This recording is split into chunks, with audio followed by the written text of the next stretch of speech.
This is Tim with Death by Music, and I'm talking to Andrew with Black Tusk. How are you doing? What's up, man? I'm doing well. Awesome, awesome. So, my first question that I've got, or the first thing I want to ask you about, is like, who comes up with the artwork for your albums? So traditionally, um, it has been James and before he passed away, it was James and Athon. Mm-hmm. They would work together with Baisley, with John Baisley when John Baisley was doing our covers, and then with Brian Mercer and with the artist Hush. So those are kind of the three guys who have done cover artwork and stuff for us. And so, I put my 2 cents in when it's asked for or whatever on that, but the artwork and visuals, that's not really what I handle in Japan. I do more like logistics and, the day-to-day, like making shit work kind of stuff. But James has always been like the artistic guy. He's behind he's behind most of the merch, like ideas, and especially on the record. So this record in particular, Brian Mercer returned to do the cover, man. He's part of the team. He's part of the team Black Tusk. I got Right. nothing but good things to say about that guy. And so Brian and James got together on several phone calls and stuff, and they just really hashed out this idea. And then they didn't let any of us see it until it was done. Right. And yeah, dude, I was just blown away. Because if you remember Brian did the last record, TCBT, and that was kind of a dark covering, like not something that we're known for. We're known for colorful covers, and so that was like a kind of a dark album in a dark time, so it had a dark cover, and just like this album's like a rebirth, and so it was just like full color, and so that was James and Brian knocked that out. Whenever you guys do like an album or an EP or anything, is it a joint collective, or is it just singled out to a couple people and you just add as time goes on? Like, do you do your stuff and then throw it out there, and then somebody adds to it, or is it a joint collective that you get together and do everything?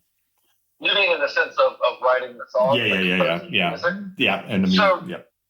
The way that Black Tusk has written music since day one is that, like, some people come up with ideas, whether it's in their head or, you got some riffs put together, and then everyone brings their riffs and their ideas into the practice space. And they'd be like, I've got this idea. Here's this riff. Here's 2 parts of the song. And then everybody starts working on that together. And we'll take that one little nugget of an idea that somebody has, and then everyone will put input into it and grow that into a song. And that's the way it's always been, and that's the way it was with this record as well. There's probably not a single song in the Black Tusk catalog that was written start to finish for just one person. It just doesn't exist. Right. With this thing. Which is, I think, is one of the reasons why, you said earlier when we were talking about how a lot of stuff just sounds the same over and over and over again, but our stuff doesn't. And I would say that's one of the reasons, because it's not just one person writing everything. Each song is grown by all the members of the band. And in this record in particular, we have, Scary's been with us for a minute, but like this is the first like full record he's written on. And then we brought Derek in the middle of writing this record. And then once he came in, we went back to the songs we'd already written and did them again with him putting input in. And so we had two creative new inputs on this record, which is like why it sounds like, I think this record sounds a little bit different than Black Tusk records previous. Oh, I definitely agree with that. Who comes up with the name of the album? So that's also a group effort, and I don't know if you noticed all of our records 3-word titles. Yes, yep. That's why I asked. Yeah. So that's just when we started doing it. There were 3-word titles, and we just kind of kept with that idea of like that's kind of what we want to do. It also helps us refer to when we're emailing and talking about records and whatever. You can just, instead of saying the whole title, you just do an abbreviation for it. That's pretty handy. But yeah, that's the thing. And we've kept up with it. And again, with James being the great, artistic side of things, that was one of his things he wanted to do early on. We all latched onto that and continued to do that. But with this record, the four of us threw around a handful of different names, and the way forward is the one that we settled on. It's the one that we all thought was truly fitting with the record. You guys have one thing I noticed when I see you live. You have, I think personally, one of the best set of merch out there. Like, it is very unreal. Like, you've got all sorts of things going on. Is there something that you personally like whenever merch is being made? Do you have any? I know that you don't have don't really, like you just said, the say or whatever like that. But do you like certain things that you guys make? Do you Yes. want to have input? How does that work? So we've been working with Kareem here with Indie. He was with Indie Merch before, and now he has Night Shift Merch. We've been working with Kareem for a long time, and he's just been super helpful with us, and we come up with hey, we want to make this, hey, we want to make this. It's oh yeah, dude, totally do that. Let's do that. But how many Black Band t-shirts do you know? Oh yeah. Exactly. So do you really want another Black Band t-shirt? No. Or No. I'm gonna be honest with you, man, we're kind of old now. So I don't leave the house very much. I'm all about that leisure wear. Yeah. I got Black Tusk sweatpants, gym Yeah. shorts, and let's get the whole outfit on and just fucking kick back in the house, cozy. You need to make some Black Tusk Crocs. You need to make some Black Tusk socks. Socks would be good. We've talked about socks before. That has been talked about. Socks would be good. We like to make bandanas too, but we had some a long time ago that were the discharge print. It looked like the actual bandana. Oh wow. And, I've been having a lot of trouble finding a printer that'll do discharging. But we're gonna try to bring those back. Do you think, here's my question, and I'll ask you this, as far as shirts, because we've all bought shirts. I've got so many concert shirts, it's not even funny. And it's the old cliche is you bring them home, they fit just fine, but once you wash them, they shrink 7 sizes and you're fucked. Is there a particular brand of shirt that you're dude, this is the way it needs to be? We need to have these shirts. Because I noticed something with, and I'm not being weird, it's I do notice your type of shirts that you make, they don't shrink as much. They don't they don't feel like cardboard when you put them on. Is this something that you guys do you guys really specialize hey, how important is making really good merch? It's super important. So we spend more money on blanks than getting just the cheapest shirt, because the cheapest shirts are the ones that don't fit right. They shrink. They do all that. So we spend a little bit of extra money, and so I print most of our stuff on Next Level, or the a generic of Next Level, and so they're super soft ones, and they fit real good in the shoulders and the sleeves, and they don't shrink too much when you wash them. And they're that thin, soft kind of t-shirt, Oh yeah. If you're buying a Black Tusk shirt, I want it to be I want it to be comfortable. I want it to be a shirt you put on, you're hell yeah. Not oh God, I'm putting on this stiff piece of cardboard. And also, dude, we live in Savannah, Georgia. It's hot as fuck in Savannah, Georgia. Oh yeah. So 100% cotton t-shirt, you're gonna sweat to death in it. Oh yeah, definitely. That's something I've noticed, that it's I've bought your shirts before, and I realized that it's I still have your shirts. Out of all the shirts that I've had, you're one set of shirts that I've always worn, and it's something that I can put on during the evening and just play video games and do whatever, and they're comfortable and they've never shrunk. It's one of my favorite things. But dude, the other thing I try to do with our merch too is keep it affordable. Oh yes. I'm not. I don't like charging more than $20 for a shirt or something. Why are you going to charge $35 for a t-shirt, man? Oh no, they do. I want people to come to a show, and I want them to have our stuff.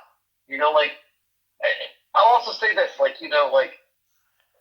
to do Black Tusk as a full-time job, we're not doing that. I think I think we've reached a point in our career like we're just doing this because we love doing music at this Right. point. And like, let's make our shit fucking accessible to people. And like, I want you to come hit our merch table. I want you to come away with a record and a T-shirt and a hat or whatever, and not break the bank. Because like also do like tickets to shows. They're more expensive than when we started. It's, like doing this shit does cost money. So like, but that's just like I guess the way it is with tickets now. I guess it is. Yeah, I don't know, but so if I could like keep our merch, prices like reasonable, then I want people to take the shit home. I want people to listen to our stuff. Absolutely. I want people to play our shit. What's your favorite song off the new album? My favorite song off the new album is probably "The Wait." It's the last song on the record, the title track. And why is that? I like all the guitar work in it, and I like the lyrics. And just that fucking last line of the fucking record was "It's the way forward." Like, it's gives me goosebumps still every time I hear it. What's your favorite song to play out of all the Black Tusk discography? I don't know, man. That's a hard one. That's the question. I know. I'm just trying to think. What song that I really like. So I like playing. Playing Gods on Vacation is a lot of fun. Yeah. Playing Bring Me Darkness is a lot of fun. And then I like playing. Born of Strife a lot. Right. And I like playing. Fucking name of the song is escaping me right now. There's so much music. There's a lot. I don't know. Those are some of the ones that like. What is your favorite cover song to play from any band? So Black Tusk covers "Nervous Breakdown" sometimes. That's Yeah. a lot. Black Flag song. That's a lot of fun to play. Or like anything Misfits. I love covering the Misfits. Have you ever met Jerry Only or Danzig or? I met Jerry Only at Hellfest. And he gave me a spike off his vest. Really? Yeah. I met him in St. Louis, and he was the coolest freaking dude. And he gave me one of his wristbands, and he's like, "Don't lose that." And I said, "Yeah, whatever." And he's like, "No," he goes, "Dude, I've had this wristband forever." But I told him basically a story of whatever because I saw Danzig with White Zombie and Fight. I don't know if you remember Fight, Rob Halford's other band. I don't remember Fight, but dude, I mean, I'm not gonna lie, I love White Zombie. Oh my Lord! So I saw. So the tour thing was it was White Zombie, it was Danzig, it was Anthrax, and it was Fight, and it was the loudest concert I've ever heard in my life. And somebody threw a beer and hit Charlie Benetti in the head. It was in St. Louis, and he stopped the show and he said "fuck off" and he left. They literally played 3 songs and they got up and they just rolled.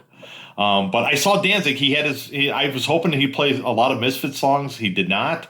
He had his mesh shirt on with his big belt buckle, big Danzig belt buckle he had, and he played his thing. So I don't know. I was hoping for some Misfits or Sam Hain stuff, but he didn't do it. Nah, he usually doesn't.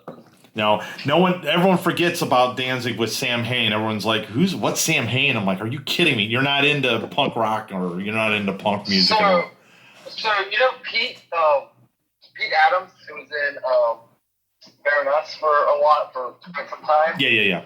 He's a really good friend of mine, and he played guitar on a Sam Hain tour. Really? They needed a guitar player and they hired him. He said that was one of his pretty cool experiences that he had in his music career. That sounds phenomenal. Like I said, I'm a huge punk guy. I used to skateboard and everything else when I was a kid, and it was all that punk music, Black Flag, all that everything. And so Scary and James 138. I heard something about that, but I didn't really want to bring it up because I didn't really have the correct knowledge on it, and I don't want to look like a jackass. I can do that on my own. So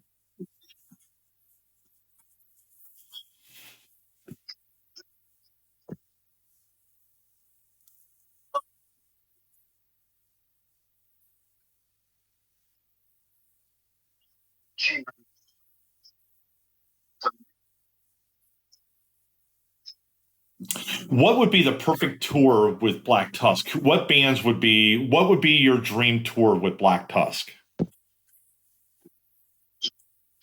Yeah.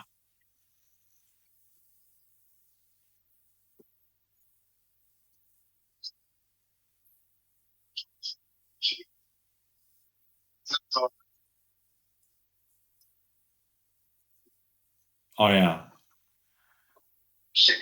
No. No. No. I saw Skeleton Witch with they opened up for Sabaton and they lost their lead singer and they just played anyway. And they just played the music. They're like, "Well, we're not going to back out. It just is what it is." And I saw Sabaton. I was like, "Who the hell is Sabaton?" I found out real quick who Sabaton was. So it was just, I was like, I guess we're doing this today." And I was just like, I don't know what the hell Sabaton was. I actually got pictures of everyone from Sabaton out back at the venue, and it was. I miss those times, dude. I miss that so much. I don't know. It's since COVID. COVID's just fucked everything. But I used to meet people backstage and nowadays, you can't do that shit. Like it's just not happening. I don't know what it is. It's not. Dude, I met so many people and big people backstage. You know, like Lemmy with Motorhead before he passed, and I mean Sabaton and just big bands, and Corn. And nowadays, you're fucking lucky if you can get 5 feet from them.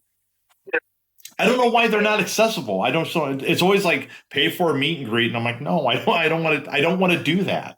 I don't. You're right here.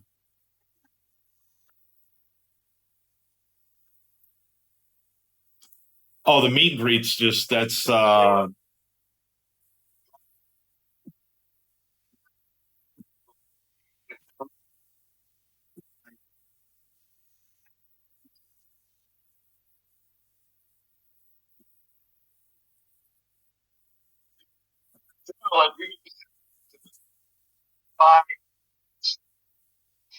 No, no, I completely agree.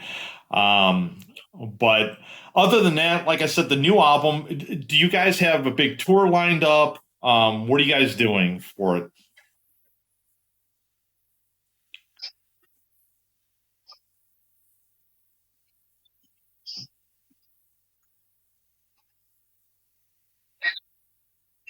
Yeah, right.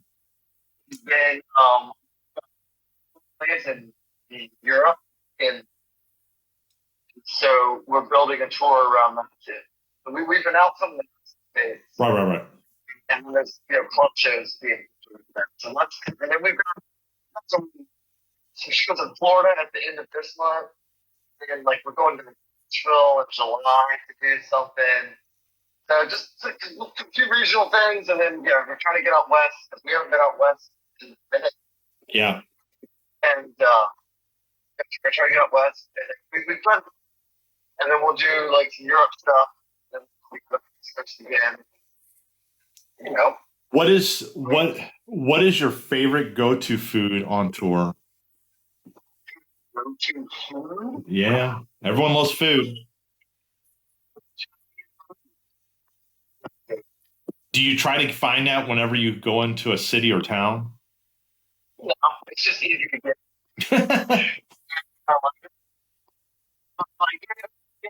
Like search out Yeah. like trying to get sushi or any kind of Asian food. Have you ever got bad Asian food and you regret it horribly? Again, can't eat pizza too much really anymore. The apartment makes them. Oh yeah, I do too. So, Yeah. yeah, so no, fans pizza on tour, right? So can't it's just like pizza's on the menu or anything with a fucking red sauce. I'm like, oh, I don't know what I'm gonna eat. I'm going to ask you a question that this is the stupidest question ever, and I always ask it through. I play video games quite a bit, and whatever, and I always ask it to everyone. Would you rather take a roundhouse to the face by Chuck Norris, or would you rather eat gas station sushi food with no date on it? Which one would you do? gas station sushi with no expiration date on it, nothing on it. You're just taking a gamble, or take a roundhouse to the face by Chuck Norris. I mean, probably if you say the sushi, I mean, it's like get the shit for a little bit. Oh, I don't know about that. What if you get more than that? What if it's you're laying in a hospital and you're like, oh my God, I should have never ate that shit. I always ask that to everyone. We enjoy getting No, no, no, not at all, not at all. Well, I've seen you guys many times. I live in St. Louis. I've seen you guys come in and play quite a bit of times. Yeah, yeah, before it moved. And I remember seeing you guys quite a bit, and you were one of my favorite bands. And when the opportunity came up, and I've done so many interviews, and I don't know if I've interviewed you in the past, I may have. But bands just don't come to St. Louis anymore. I think a lot of it's because of the crime, and it just is what it is. But hopefully I get. No, a lot of bands bypass it. I'm not going to lie. I don't know why. I'm not trying to be a dick about it. It's just, I think they see St. Louis and they're just like, we're out. And they head off somewhere else. But um, one of these days I'll see you guys again, hopefully. And but I do love the new album. I really do. Your artwork's phenomenal. I've still got the shirts from dude years and fucking years ago that I bought from you guys. I've always supported the band. I've always thought you guys were, I'm going to be honest with you, kind of ahead of the game a little bit for your genre and for the music. I've always, sure years deep in this. yeah, yeah, yeah. You know, you can tell when you're listening on. It's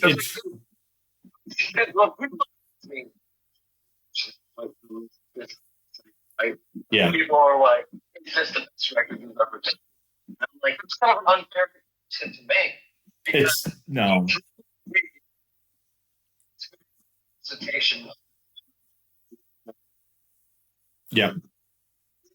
Record, like, he something during COVID, so coming out of COVID, so several members, well, for several of us in the band, we went through some major life changes in our personal lives. Yeah. Through COVID, and like it was a dark fucking time, and like through our music, you know, music's not therapy. Yeah. Like that's how it's artists. That's how we deal with things. That's how we express ourselves in constructive fashion. You know, like we don't fucking. We're not the pretty band that we were 15 years ago. You know what I mean? No. So for us to get together and to make this music together, it's just like, you know, it brought us all out of a dark place, and like that's why this record's called The Way Forward. And like, it's like this is a really important record for me because you know it represents a shift in a lot of our lives, and like moving, like taking all this shitty stuff that happened and turning it into like, you know, learning experiences and positive and like moving forward.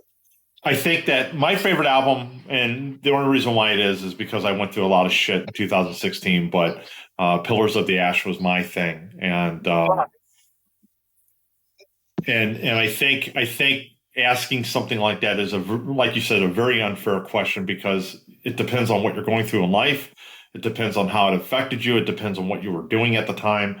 It could be that you were dating a girl or whatever the fuck you were doing, or whoever, and that was part of your journey. It's always a journey. Everything's a journey I look at, and so I think that your music to me is when I listened to the new album, I was like, it's way different than from what I'm hearing before, but it still is Black Tusk. And like I said before, I think you guys are very underrated. I think you guys deserve to be on bigger stages than what you're allowed to be on. And I think the industry, I think that is the biggest a bunch of BS that I've ever known in the metal industry is that there's a lot of bands that should be on bigger stages that are just not. And I don't know why. And I never understood that. You know, because and like we'll win them over. There's no reason why you can't be on tour with a lot of these bigger bands, and I just don't fucking get it. And I never did get it. And there's a lot of other bands behind you that I feel the same way on. And I'm not saying little stages are different than big stages, but they fucking are. They really are, because it's more people. There's people that I would assume, which is, I hate saying it, but there's people probably out there that I've never listened to them. Well, you fucking need to. And hopefully by us doing the interview and we're doing, doing a lot, and hopefully we bring some light to that, because you are a phenomenal band. You guys are part of your genre, and you're part of your history. There's no other band like Black Tusk. There's just not. You can't fucking find it. You know damn well I'm right. There's no other band like Black Tusk. Thank you. I appreciate it. It's wild to think that, like, we're kind of I would consider in the genre that we're in, because I feel like we're a legacy band now. Yep. And that's what our booking agent said. He's like, you guys are like a legacy act. So it is. Absolutely. I apologize for now asking all the hipster questions and getting into detail and whatever, but the reality about it is that you've made a phenomenal album. It is what it is. You're a very intricate part, just like everybody else in the band. You do your own thing to kind of create this awesome music for everyone to listen to. And I just had some key questions to help promote the album and promote the band. And it is what it is. And hopefully you have much success on the road. Hopefully I get to see you guys soon. And thank you for doing the interview, Andrew, and safe travels wherever you go. And enjoy your sushi. I appreciate it. Absolutely, it's on everything and anything. So we'll do as much as we can to push that and make sure everything's out there. All right, take care. Have a great day. Thank you.